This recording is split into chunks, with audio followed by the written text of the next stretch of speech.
What's up, comic and pop culture fans? This is James with Mint Hunter Comics, and I gotta tell you, ignorance is bliss. I just uncovered some information and learned about a value of comics that I had lost, and I'm none too happy about it. So let's get into the story here. In the early 2000s, I had inherited some Sonic comics. Sonic was, at the time, under Archie Publications. And I really want to say it was issue something like 50 all the way to like 170, something like that. So when I inherited these comics in like 03, 04, or whatever, they already were quite used. Now, if memory serves me right, it could have been from a cousin, it could have been from my dad's work friend, it really could have come from anywhere. I don't truly know where they showed up from. But it was a nice, pretty much clean, full run. The only thing is, at best, the best looking book in there might have been an 8.0. I do remember they were all newsstands, although certainly at the time I didn't know or care about what that even meant. They had a few that were like, not coverless, but detached covers. They were not in the best shape. They were not quite what I would call reader copies, although some of them were. But the average shape was like a 6.5, 7. You know, these were read books. Now here's the thing, I might have been too old for them, but I frickin' loved those Sonic comics. I loved them. They were absolutely great. I thought the art was fantastic. I totally miss them. And that brings me to my next point. I don't have them anymore, so what happened? I had started amassing a massive Batman collection. It was so vast that I was even collecting Shadow of the Bat, Legend of the Dark Knight, anything, Gotham Knights, Gotham Confidential, any Batman comic ever I was collecting between the year 1986 all the way to 2011. Basically from year 1 all the way to New 52, if Batman's face was even on it, I had it. You would be amazed by how many comics that is, and the space really started to rack up. Actually, to be honest with you, I might have had even more of a space problem then, this is long before I even had my YouTube channel, than I do now. Probably 4 years ago, I tried to get rid of some stuff. I tried to sell some stuff, I tried to get rid of it, and at the time I didn't have an eBay, I didn't have an Instagram that I even thought to put comics on, so I just went to a comic book shop. The funny thing is I have a great relationship with a comic book shop. I don't know why I didn't go there. I went somewhere else and they didn't want my Sonics. They didn't want the bundle, so I guess they just got too turned off by the few covers that were detached covers, or like loose enough to be soon to be detached. They didn't want them. And that actually, I think, was the only time I've ever brought in comics that have been turned down. Now, they, just like me, are quite dumb, because doing some research, this is just a curiosity I had this past weekend. I looked it up because, frankly, for years now, that was 4, maybe 5 years ago, I miss those comics. I miss those stories. Yeah, they weren't like gorgeous. They wouldn't have gotten probably even in the 9s, but I loved them. Here's the thing about those Sonic Archie comics.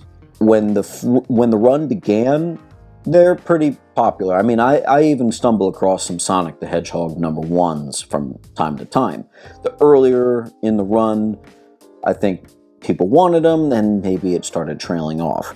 Well, when it got to the early 2000s, some of these comics, we're talking like there were only 5,000 ever ordered. They got scarce, man. Which is really interesting because in the early 2000s, Sonic was completely booming. You had Sonic Adventure, Adventure 2, Sonic Heroes just came out, which I still like. I know some people don't like that one. Oh, by the way, I'm obsessed with Sonic. I'm a grown man that is obsessed with Sonic. You should know that. Anyway, so it's a little bizarre that everyone was dropping off because of all those great games, but hey, whatever. And look, there were even keys. So not only was there scarcity in this particular run, but there were a lot of keys. I know for a fact I had that first appearance of Shadow the Hedgehog, which I did a little eBay hopping, and goes for anywhere between like $100 to like $500. Darn. Well, I guess you're wanting to know, what did I do with the books if the comic book shop didn't take them? I gave them to Goodwill. That's also something I've only done a couple times. I've usually done that with like true fluff, you know, just for kids to read or whatever. Combined value, I mean, some of those Sonics, even in like a 7.5, 8.0 grade, they're like almost $5 to $10 a pop, with several books that go significantly over that. There's a lot of $20 books in there. There's $30 books in there and more. Looks like I might have donated some really good shit. Why did I have to look that up? What compelled me to go and look that up? I guess it was just a mild curiosity, because I started thinking, even though I don't have the money to do this, just my brain was like, you know, what if I wanted to buy them again? So I looked up Sonic complete runs or lots on eBay, and I was seeing like just a run of 10 go for 200. I was like, what the heck is going on here? So I started doing some real research, and I just found how frickin' rare these things are. There's hardly any left, and Sonic fans seem to not like to actually sell them. Dude, what was the combined value of that? Like, was it like $1,000? It could be. It could be. Oh man, dude, that kind of hurt. And the funny thing is yes, I did say they were all newsstands. So what are you gonna do? I mean, I'd love to get that collection back. I would love to have a complete collection. Like I said, it's actually easier to get the really early issues rather than the later stuff.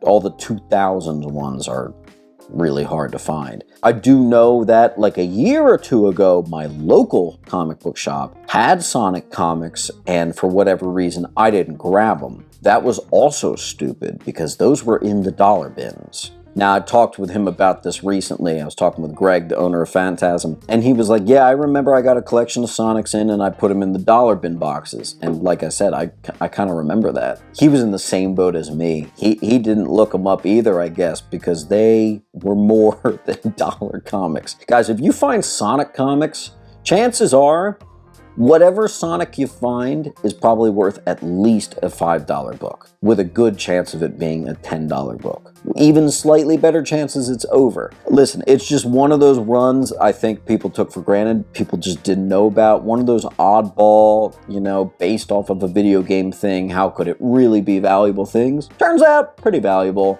And there's not much left, and not many people were collecting them, and I never see them. So anyway, this is also a message out there. If you have a full run of Sonic the Hedgehog, let's talk trades. We might be able to work something out here. I really want that stuff back. Anyway, guys, this is a healthy and friendly reminder that if before you send your books to Goodwill or just giving them to your comic shop, do a little research. Of course, I know that now, but back then, might have been a little stupid and eager for some money. Although Goodwill was just a donation. The stuff I've given away, I swear to you guys. I mean, you've seen it. I've given away comics for Christmas, Halloween. Those don't hurt, though, because that's like an intentional thing. When I hear about stuff I gave away from like 4 years ago, that hurts. Oh well. Anyway, keep on hunting.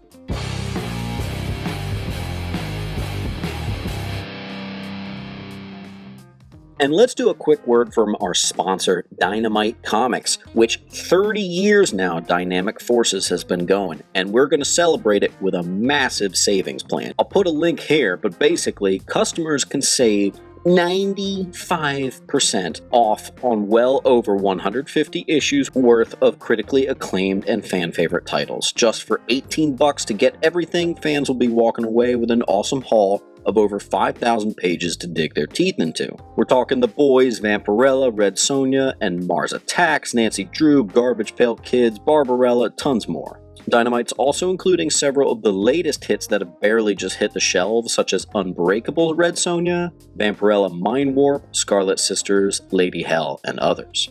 This is an incredible bundle on digital comics, but that's not all. Dynamite and Humble Bumble are working alongside World Central Kitchen to contribute a portion of the proceeds from the sales around the world. World Kitchen is a non-profit organization that strives to provide meals to those in need in the wake of natural disasters and crises. You do not want to miss this 95% off, frankly ridiculously awesome sale.